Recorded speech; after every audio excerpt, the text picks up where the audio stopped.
Hi friends, welcome to my channel. ఇక అమ్ముని కాపాడిన బాగీ పైన అమర్కి సాఫ్ట్ కార్నర్ మొదలవుతుంది. ఇక బాగీకి ఏమవుతుందో అని ఫ్యామిలీ మొత్తం అక్కడ ఐసీయూ ముందు నిలబడి వేచి చూస్తారు. ఇక డాక్టర్ బయటికి వచ్చి అమర్కి ఏదో చెప్తాడు. ఇంకా స్పృహలోకి రాలేదు అని, ఇంకాస్త టైం పడుతుంది అని అమర్కి చెప్తారు. ఇక అమర్ బాగి దగ్గర నేనుంటాను, పిల్లల్ని తీసుకొని మీరందరూ ఇంటికి వెళ్ళండి అని అనగానే ఇక ఫ్యామిలీ మొత్తం వెళ్ళిపోతారు. ఇక అమర్ ఒక్కడే బాగీ కోసం అక్కడ కూర్చొని ఉంటాడు. ఇక అక్కడ హాస్పిటల్లో ఫ్లోర్ క్లీన్ చేస్తున్న స్లీపర్ అమర్ని ఇలా అంటూ ఉంటుంది.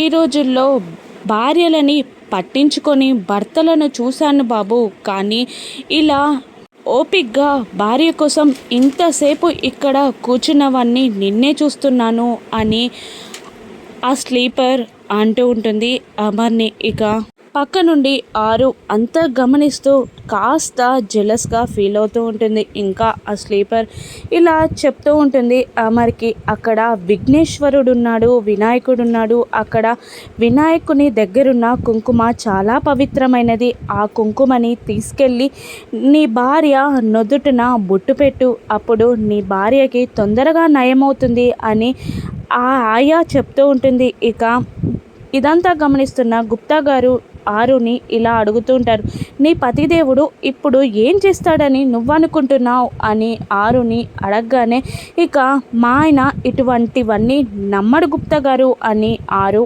అంటూ ఉంటుంది. కానీ దానికి విరుద్ధంగా అమర్ దేవుని దగ్గరికి వెళ్ళి ఒక పేపర్ తీసుకొని దేవునికి దండం పెట్టి దేవుని దగ్గరున్న కుంకుమని ఆ పేపర్లో పెట్టుకొని ఐసీయూలో ఉన్న బాగీ దగ్గరికి వెళ్ళి ఇక బాగీ నుదుటన బొట్టు పెడుతూ ఉంటాడు. ఇదంతా చూస్తున్న ఆరు తన కళ్ళని తానే నమ్మలేక కళ్ళని నలుచుకుంటూ ఉంటుంది. ఇక అమర్ బాగీకి బొట్టు పెట్టగానే బాగీకి స్పృహ వస్తుంది. ఇంకా ఎవరా అని చూసేసరికి అమర్ కళ్ళ ఎదుట కనబడతాడు. ఇక వీళ్ళిద్దరి ప్రేమ ప్రయాణం ఇలా మొదలవ్వనుందా? రాను ఎపిసోడ్స్లో చూద్దాం. Thank you for watching.